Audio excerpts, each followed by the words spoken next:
everyone. I know, it's very exciting. This is a night we've all been waiting for some while. I'm Kate Markert. I'm Executive Director here at Hillwood Estate Museum and Gardens, and I'd like to give a special welcome to those of you who are watching from the simulcast. I think everybody here knows what I'm going to say next. Turn your phones off, please. Make sure they're silenced and they don't, bark or chirp or do whatever. And it's always sad to say goodbye to October, and it's hard to believe that it is almost over. Where did it go? We had so many great lectures this year. It was just terrific. But I'm still looking forward to a couple more in the coming months. Now, after, of course, tonight's sensational lecture. But on Tuesday, November the 20th, Hillwood's longtime friend and a fantastic speaker, Douglas Smith, I think some of you may know him, will talk about his book, The Russian Job. I don't know whose that is, but maybe that could go. Well, oh, good. It's Ellen Charles.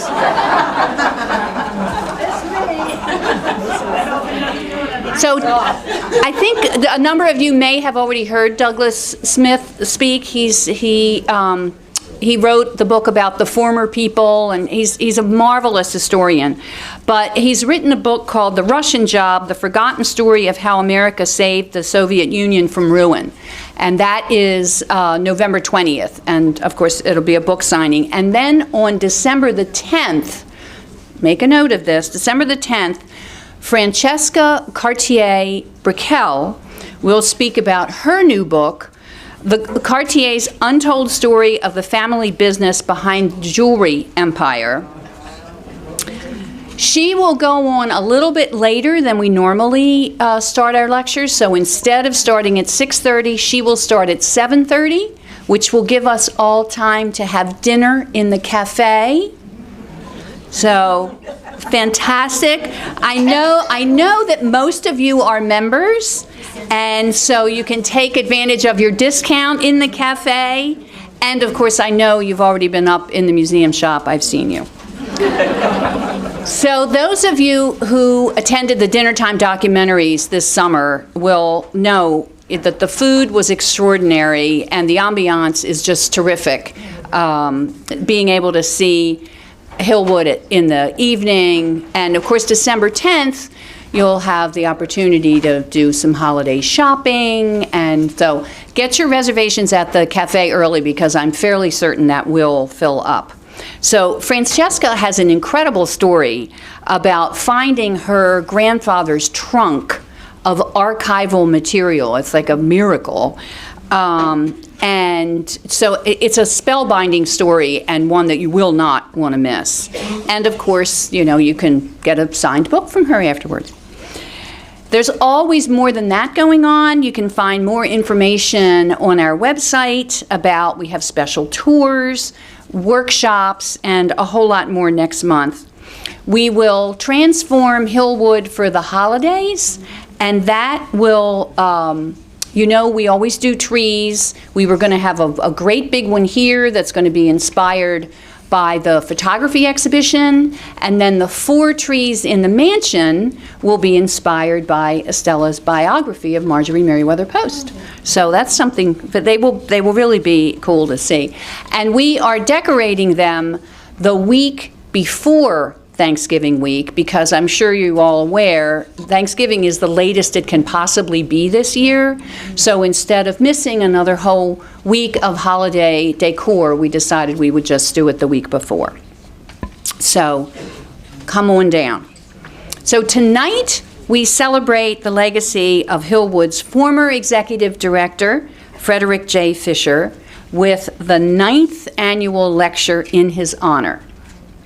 During his 20 years at Hillwood, Fred's concern for professional and academic rigor transformed this institution. Tonight's program is particularly fitting as part of the Fred Fisher series because he hired Estella Chung to write a new biography of our founder. She joined Hillwood in 2007, and as Curator, co-chair of exhibitions, and director of collections, she's spent more than a decade becoming the resident expert about all things Marjorie Post, of course, after Ellen. But in 2013, Estella wrote Living Artfully at Home with Marjorie Merriweather Post.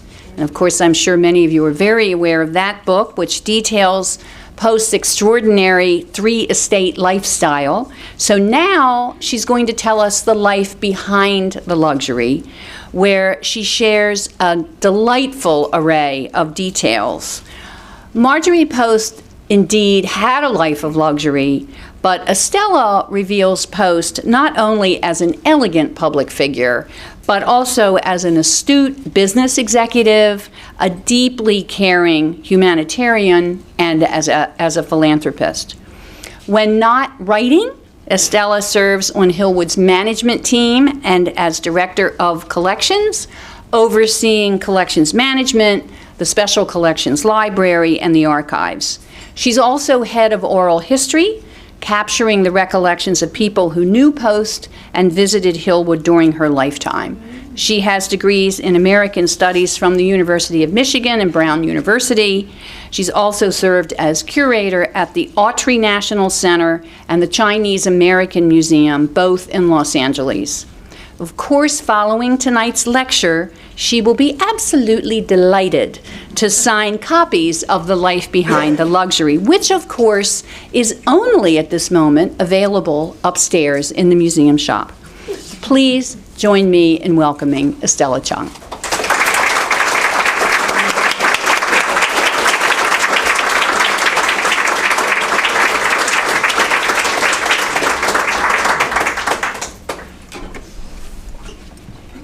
Good evening. Can everyone hear me? Yes. Working? Okay, good. I have a lot to share tonight.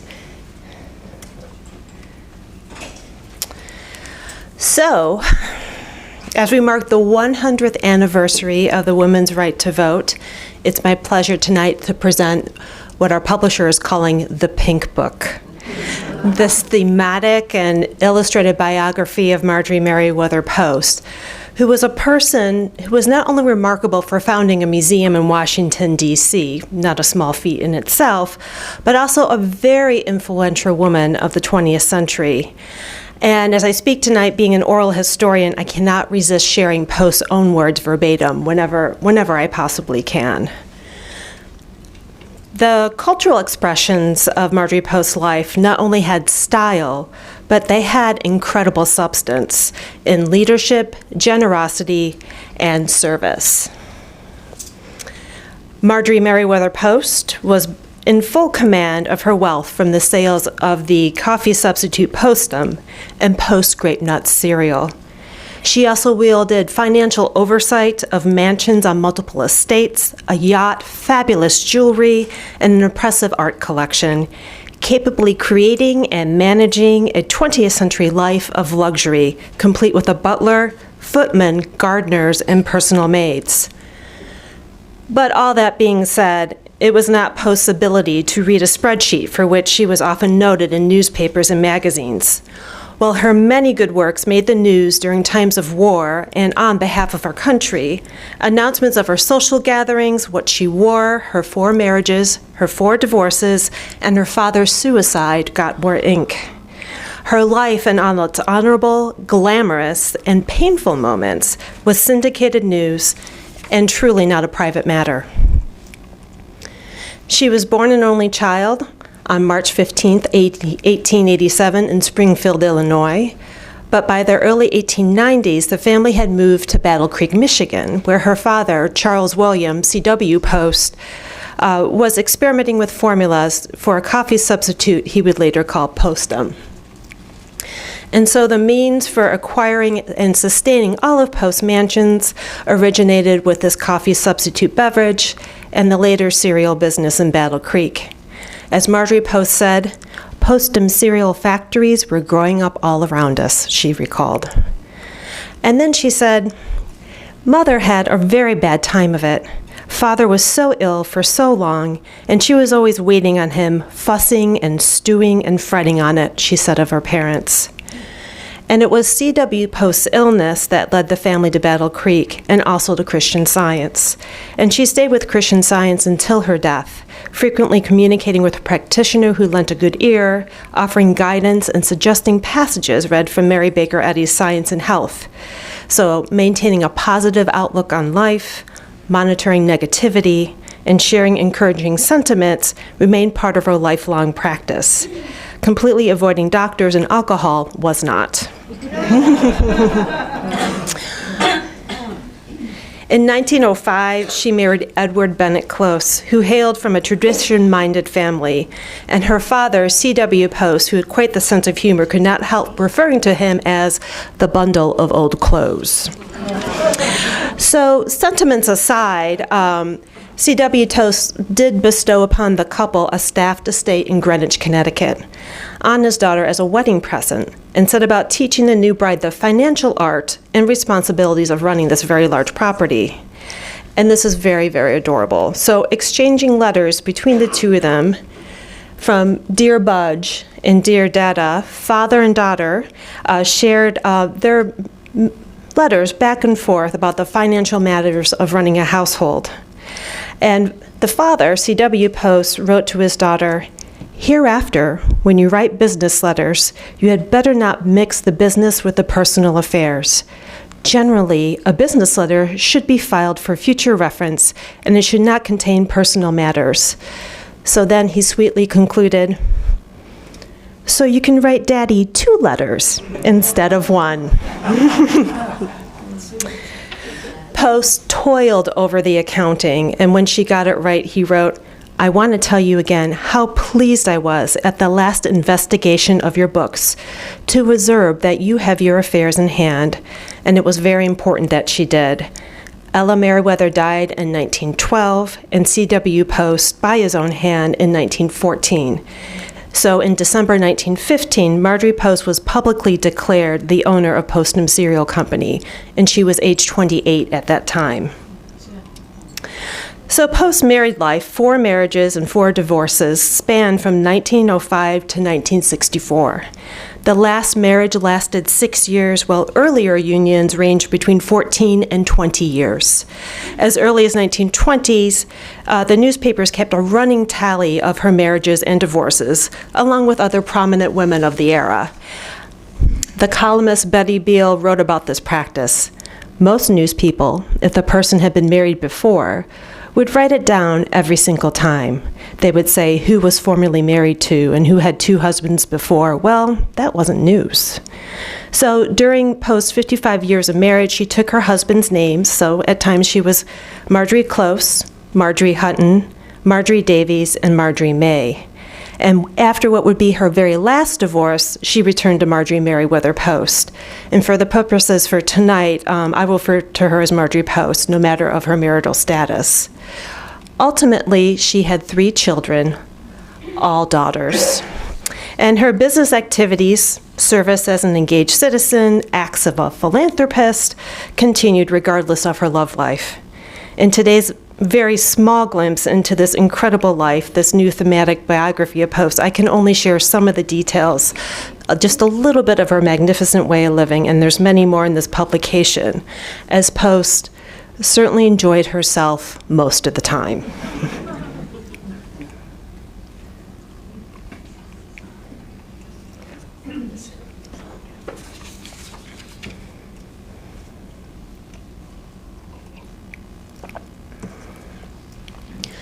With money belonging to wife Ella Post, C.W. Post established La Vida Inn in Battle Creek in 1892. At La Vida, C.W. worked on a coffee formula for a coffee substitute that would become Postnum. Ella Post transferred all stock of the inn to their daughter, making 6-year-old Marjorie the owner, with C.W. Post serving as the trustee. And within 3 years, the operation employed 450 people. So how this worked is that CW would introduce and promoted Postnum by initially advertising in a targeted area and then convincing retailers to hold the product. often on consignment. And then after the product gained momentum, he would move to another area and repeat the process. So when you look at this ad, and advertisements of this era were very, very wordy, you can see it was very encouraging as people were learning how to use the product. So under the first cup of Postum, didn't turn out so great, try it again. After the second cup of Postum, this is such fun. And after the third cup of Postum, wow, you can eat and sleep. The business had grown to warrant a business executive team, which C.W. Post called the cabinet. And Marjorie Post recalled, "Father would leave word that the minute I was home from school, I was to come to the Postum office. And I'd be pushed over into a corner to listen to the cabinet. And then after the conference was over, he would ask me if I understood what it was all about. So as far as the products were concerned, I was familiar with them as he." She also added, "I was always taken on many business trips, but I could not make the trip if I did not make my grades, so the books would go along with me." And the business grew and grew and grew to include Postum, Instant Postum, Post Toasty cereal, and grape nuts in substantial quantities. On May 9th, 1914, a telegram arrived from Marjorie Post. It read, "Your father died suddenly at 10 this morning." So for that day and several to come, newspapers from New York to San Francisco reported on C.W. Post's death and the cause of it. C.W. Post, breakfast food millionaire, takes own life.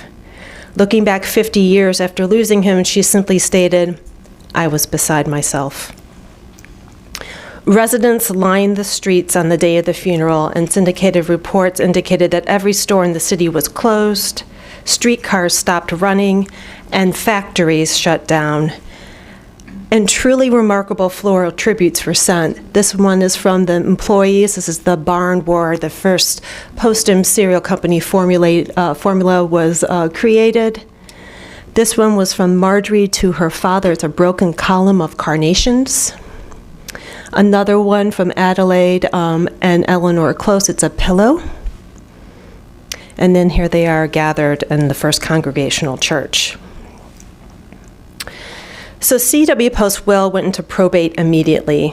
In the will, he had left the Battle Creek Company, half of it to Marjorie Post, and the other half to her stepmother, so second wife, Layla. Yet the resolution of the business would take more than a year and a half. And later, the Detroit Free Press reported that Ella Post, his first wife and Marjorie's mother, had provided the first $750 that was put under the daughter's name, Marjorie Post. And then, acting as Marjorie Post's agent, C.W. Post used that $750 to create the Postum Cereal Company. So in short, Marjorie Post had owned the company since age 6, and now it was publicly announced that she was the sole owner. As the sole owner, she had a lot of things to take care of. One thing on her mind was the staff, and she stated, "The staff, their devotion to my father was something unbelievable. Ah, the workers' family problems," she remembered. "They were brought to me after he died, and I must say I suffered with them." Next on her mind were shortages. With the government using corn flour as a substitute for wheat during World War I, the business was having a very difficult time finding ingredients, so they had to find tasty alternates to keep the business running. And third, the cabinet. The true capacities and limitations of the managerial cabinet now that her father was no longer directing it. 4 years after assuming the ownership of Postum Cereal Company, Marjorie appointed a new assistant treasurer. Schooled at Yale and considered competent and trustworthy, Colby Chester would grow into the role of the company president. Marjorie also wanted to carry on her father's plans for expanding the business. With her marriage in July 1920 to Edward F. Hutton, the head of the brokerage firm E.F. Hutton and Company, she had a spouse interested in the family business and finance at large. The Postum Cereal Company Incorporated stock appeared on the New York Stock Exchange in 1922 with over $2 million in profits for 1921. E.F. Hutton had become chair of the company in 1923, and Marjorie's hire, Colby Chester, became company president in 1924. Marjorie Post had said, "We decided we might look around and see whether it might be a good idea to broaden our base. So the company purchased Jell-O in 1925. It was the first thing we bought, and it's been a very satisfactory business." They wanted products that were already successful in the market that could use the distribution system that the cereal business was using. And each product kept its own consumer identity. So by 1928, this business included Swan Downs cake flour, Minute tapioca, Walter's Baker chocolate, Hellman's mayonnaise, Log Cabin syrup, and Maxwell House coffee all became part of the business. Regarding Maxwell House coffee, Post said, "That nearly finished me off. I had been raised with the idea that coffee was like taking dope, so I nearly died at the thought of buying a coffee company, and we paid $45 million for it." She continued, "Well, it wasn't too long after that we also bought Sanka. So we had Utter Purity, caffeine-free Postum, we had Half Dose, Sanka, and the works, Maxwell House." So in July 1929, Postum stockholders approved the purchase of Frosted Foods created by Clarence Birdseye just before the great stock market crash of that year. So with that purchase, the Postum Cereal Company became the General Foods Corporation. And at the annual stockholders meeting in April 1936, Marjorie Post was elected a director. And at that time, announcements noted that Marjorie Post and E.F. Hutton had divorced, but Hutton, no longer chairman, also was elected a director at that very same meeting. As a director, Marjorie Post maintained her strong interest in succession planning, installing the right leaders at the helm of the business, maintaining integrity and quality control, and the original Postum line, while also developing new products. With quality control in her mind, when a box of Sugar Crisp cereal arrived stale for her personal breakfast, what are the odds? She sent it to the research manager at General Foods. The same unsatisfactory packers of Maxwell House had the same fate, and she returned them General Foods with this message, actually this directive. "You better give them to the man in charge of this particular division so we can find out what on earth has happened. I would be interested in knowing the conclusions." In 1958, Marjorie Post became Director Emeritus of General Foods, and she wrote to the company, "My association with the board of General Foods over all these years has been very close to my heart, as you must know. And first, my interest shall always be in the company and its activities." So Modern Women, it was a syndicated newspaper from 1936, identified Post as one of the 23 richest women in the nation. 30 years later, in 1967, she remarked that she knew there were others wealthier than her. The only difference is, she said, "I do more with mine. I put it to work."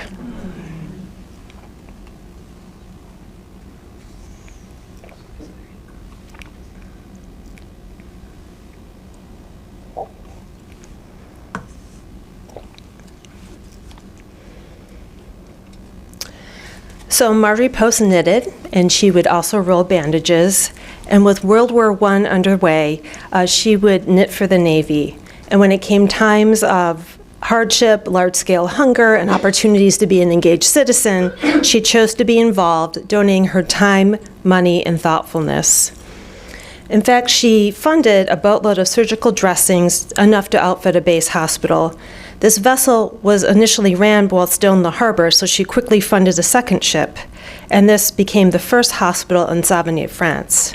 It was officially called Base Hospital Number 8, receiving patients in 1917 with a capacity of 2,500 beds.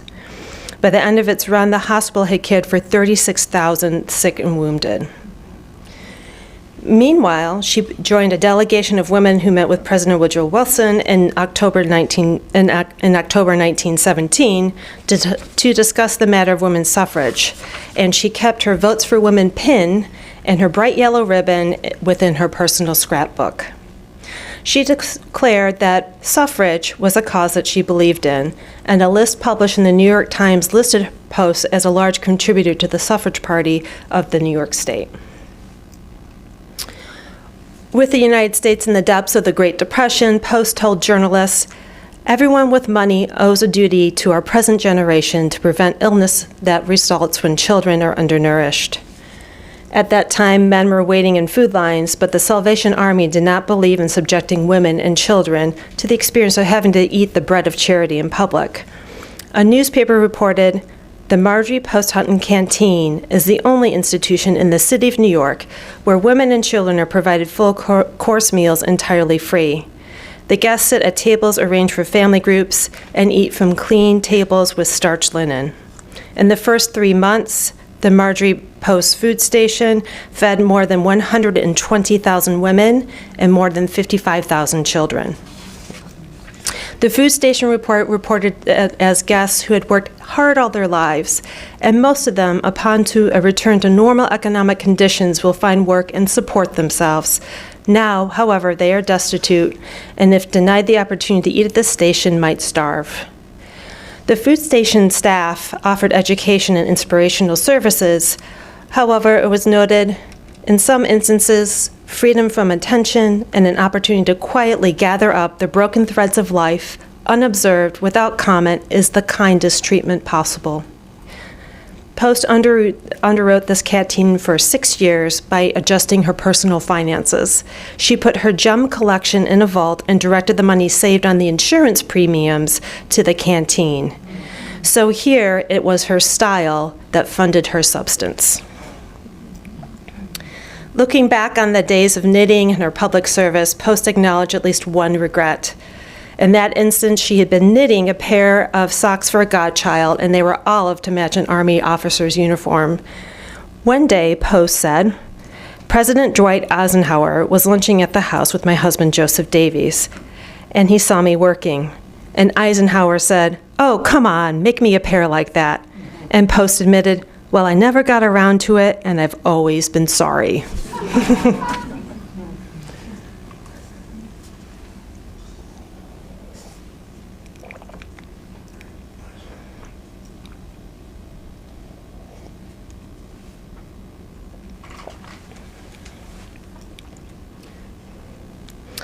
So whether for business or for pleasure, Marjorie Post always traveled in style, and especially so when traveling by sea. She mused about her and Eve Hutton's floating conveyances in an interview. She said, "Then there was always the boat situation, which started with the Lady Baltimore. That was succeeded by a very much larger boat, which we called the Hussar III. And then came the three-mast, the Hussar IV. In the meantime, we were working on plans for the square rigger, the Hussar V, and these plans were in works for 5 years. So the various numbers of the Hussars, Hussar IV, Hussar III, Hussar V, were often omitted from newspaper accounts or even in Marjorie Post's personal scrapbook. So for me as a historian, I really struggled with yacht identification problems for quite some time. It's a nice problem to have.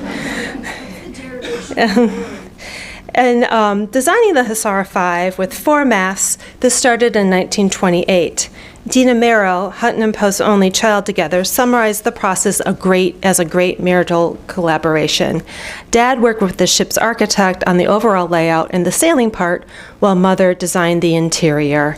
And the name Hussar is greatly associated with the family name of Hutton. Registered data for the Hussar V detail its magnificent specifications. It could cruise 20,000 miles, so in land terms, that's like a round-trip journey from Anchorage, Alaska to Panama City and back. The over 2,000-ton vessel could store 25 tons of refrigerated or frozen food, 22 tons of dry goods, and 116,000 gallons of fresh water. And for the rigging, the Hussar V used up to 29 sails, comprising of 34,000 square feet of hemp and 8 miles of hemp rope.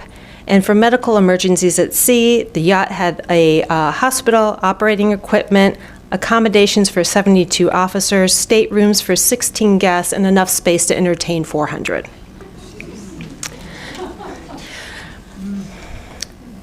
Dina Merriweather Hussar was one of the most understated and elegant of mother's creations. She took every dimension of every room and rented an entire warehouse in New York, where she laid out the whole thing, planning on where it would go. Post wrote to the interior designer Fred Vogel in 1930, "I would like to get my part underway. In making your designs, please bear in mind that this boat is going to be furnished with not quite such a swank feeling as the present Hussar No. 4. So in doing your walls, please keep them restrained." And then she instructed the designer to prepare wall elevations, one in Venetian style, one in American, one in simplified Louis XVI, Adams style, French, and modernistic. When completed, she had rented the warehouse, packed it up, and spent 10 days arranging the furnishings within the new yacht. One newspaper accurately recalled, "This floating palace is equipped with every luxury and convenience known to seafaring men."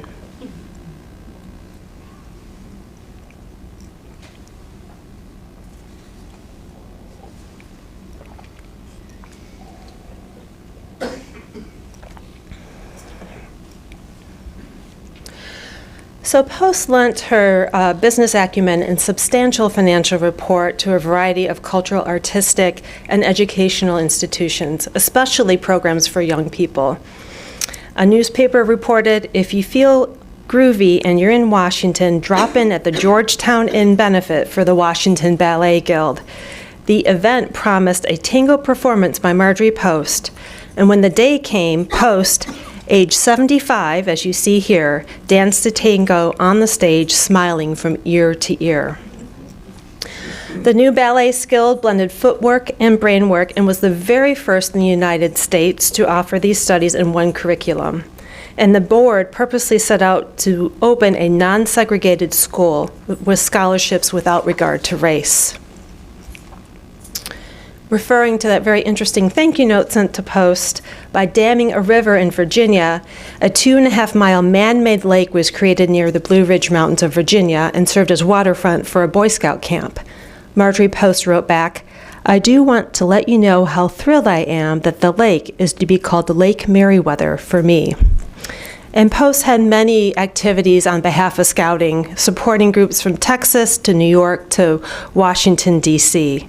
And she received a very lovely thank you note that said, "It is a stirring sight to see several hundred scouts in boats and canoes and swimming in the beautiful Lake Merriweather."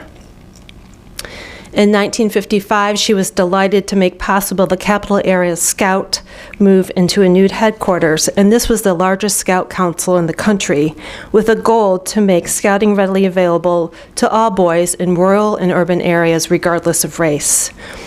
And in a ceremony in 1972 at Hillwood, the Scouts bestowed upon her the Silver Fawn, an international honor awarded to only one woman each year.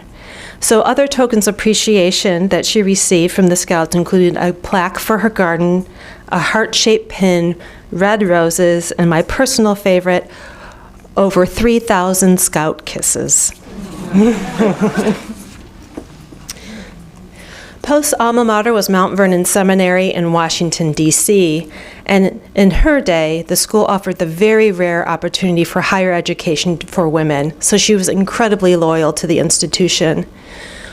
One of her notable contributions was during the Great Depression, where she covered faculty salaries and other financial obligations just to keep the school running. And providing leadership and perspective to an alumni group when they decided to close the seminary to become a junior college, she said, "If we do not bend with the times, we will break." She was appreciated as the heart of Mount Vernon, and her involvement had a personable and very knowing touch, perhaps inspired as her memory as a student of the class of 1904, or perhaps because I think, as we can deduce, she was probably a hopeless romantic. So at one point, she was thinking about the school's reception area, and she sent a note to the school inquiring about this space.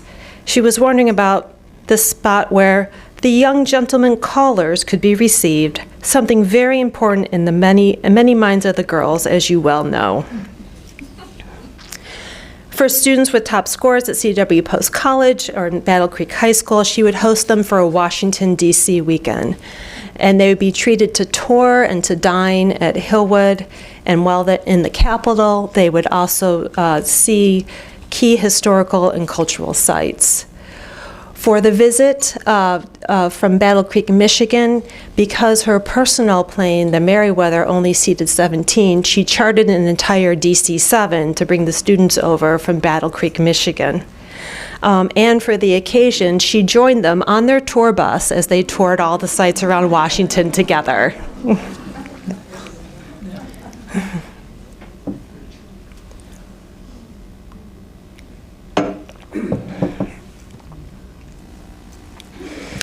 So Post also served on the board of directors for the National Symphony Orchestra for more than 3 decades, setting records in individual giving. Conductor Howard Mitchell discussed with the board his hope to someday to lengthen the orchestra season by performing for high school students that would take their annual visits to Washington, D.C. He said, "Youngsters sop up other forms of culture, but never hear so much as an oboe." And she agreed, and she funded the projects. So over 60,000 children from 43 states enjoyed the Music for Young America program in the very first year, and the program carried on. In a 1967 Music for America program funded by Post, it was held and recorded on the White House lawn. First Lady Lady Bird Johnson delivered remarks with President Johnson by her side. And the event was to be broadcast over the entire Eastern Educational Network of television. Edmund Campbell, the president of the broadcasting station WETA, wrote to Post, "The nation's capital needs broader interpretation across the nation, interpretation which includes not just the politics, but the cultural aspects as well." One of the symphony's publications described Post as one of the philanthropic angels of the NSO. To extend the professional musician's season of employment, she guaranteed 5 weeks for the Music of Young America over the length of the musician's 3-year contract, which the Musicians Union appreciated very much. She received numerous plaques and concerts played in her honor, and in 1966, the manager of the symphony wrote to her, suggesting how it would be fitting to recognize what you have done and what you're continuing to do by naming the new amphitheater in Columbia, Maryland, the Merriweather Pavilion Post, the Merriweather Post Pavilion of Music. Rogers continued regarding the summer venue for the orchestra, "I hope you agree and the proposal acceptable to you." She simply replied, "Yes, indeed."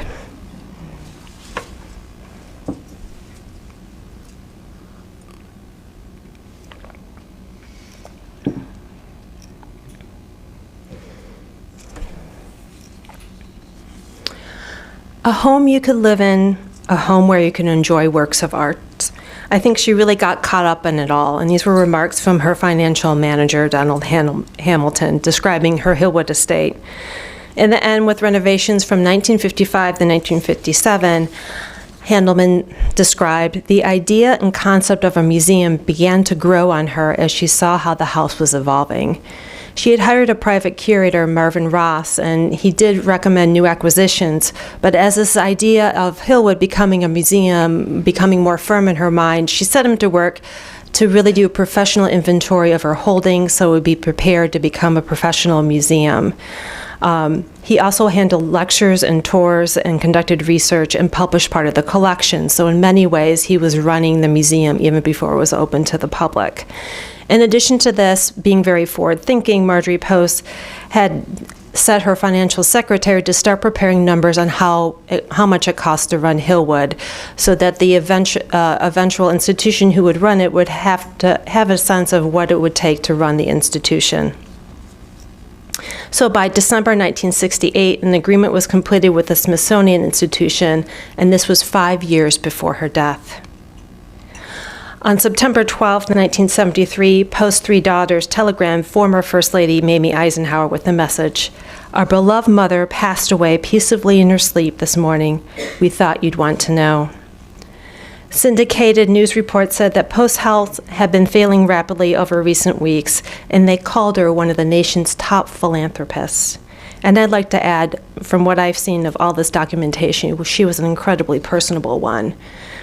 Friends and family, including Mamie Eisenhower, neighbors, and members of Congress, attended her funeral service on September 17, 1973, at the National Presbyterian Church.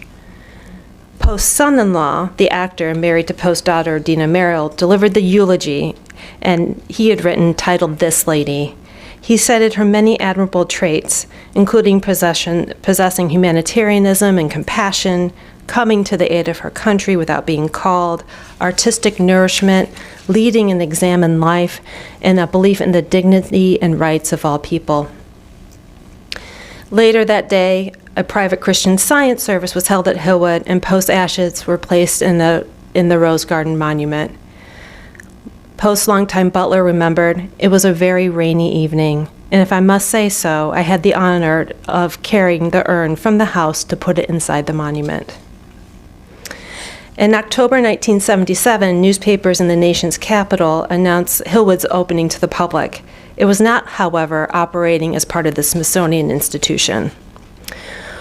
With the high unforeseen inflation of the 1970s, it was simply impossible for the Smithsonian to operate the estate per the agreement, and the agreement stated it would be run to reflect the manner in which Marjorie Post had lived, very magnificently, as we have seen. And although all the number crunching provided by Post and her financial secretary could not stand the crushing inflation of that particular decade, there was another very, very clever and forward-thinking measure made in this contract. And the provision is that in the agreement, if the Smithsonian could not operate Hillwood as a not-for-profit museum, the property would revert to the Marjorie Merriweather Post Foundation. And so it did. On July 1st, 1976, and the following year, visitors began to enjoying Hillwood with its remarkable grounds and its mansion. And today, Hillwood operates as a public charity. Around the time of Hillwood's public opening, Post's daughter, Dina Merrill, shared, "Mother was not afraid of hard work. She believed in being prepared for any kind of life. She had always felt that no matter what happened, she could be an excellent hairdresser or manicurist if she had to, and she would have done it too without qualm." I think she would have been a really fun manicurist. In reality, however, Post's lot in life, bolstered by her education, skills, and desires, was really to be a 20th century business executive as a director of General Foods and a philanthropist. Neither of these were typical expectations for a woman born in 1887, nor typical expectations of a man for that time or even today. Shortly after she died, Senator Randolph remarked in the Congressional Record, "With her passing ends an era of elegance and excellence possibly never to be matched." Post's lifestyle, collection, mansion, and gardens remain on view today for visitors to experience and enjoy in Washington, D.C. Thank you.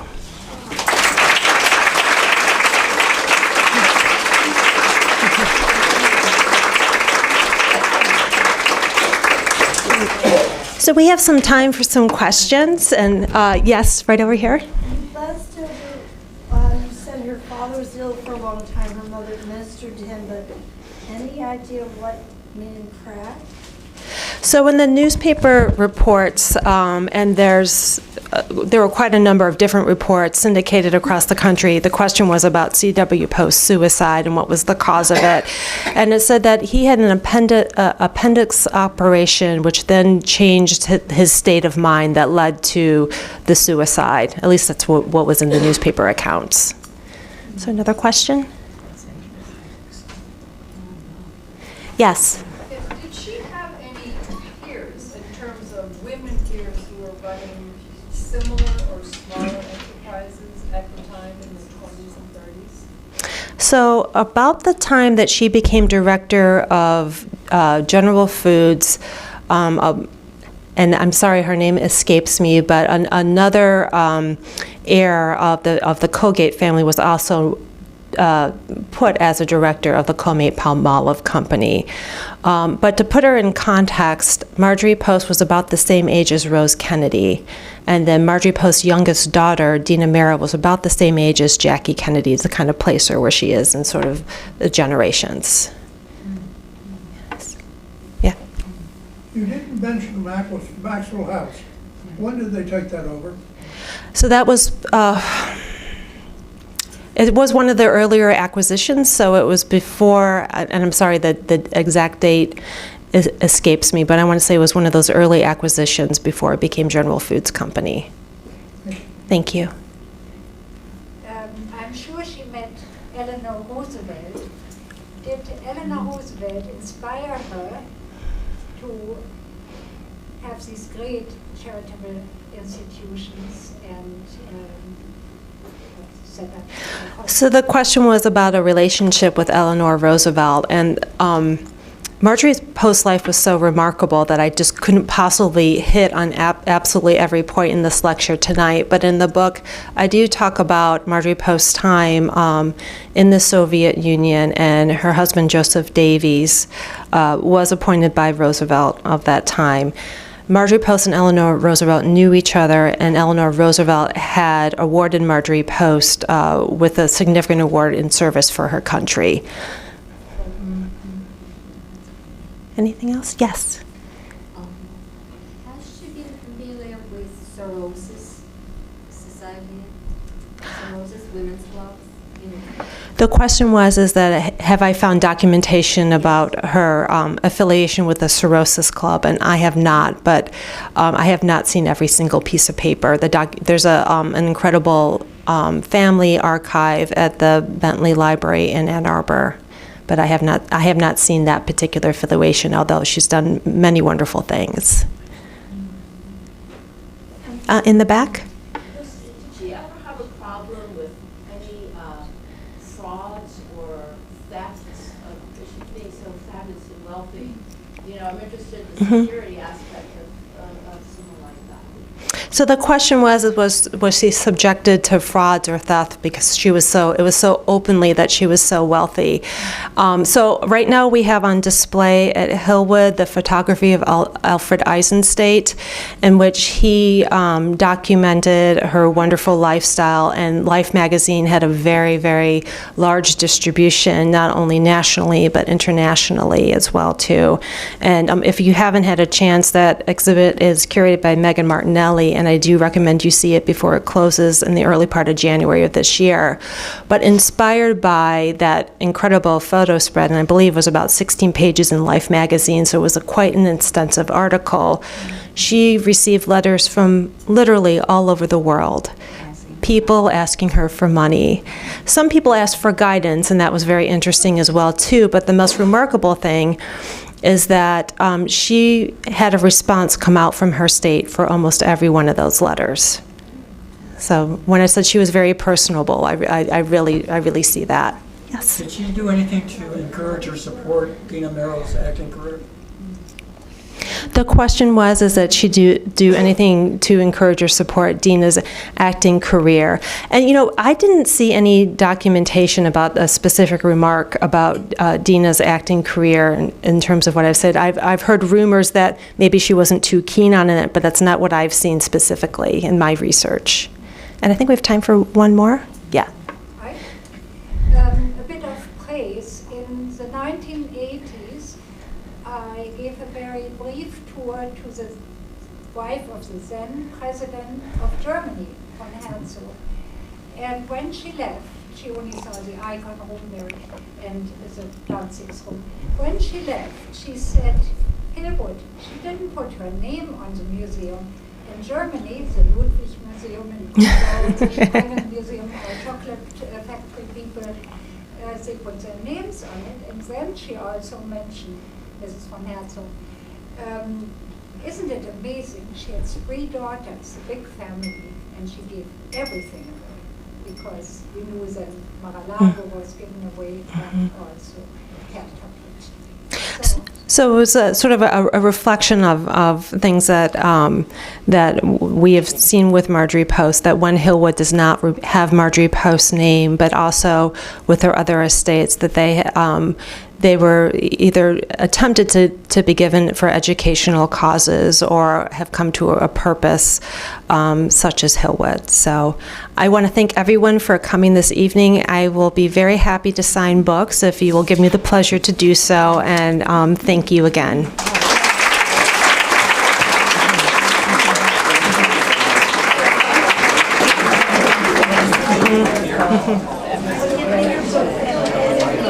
Thank you.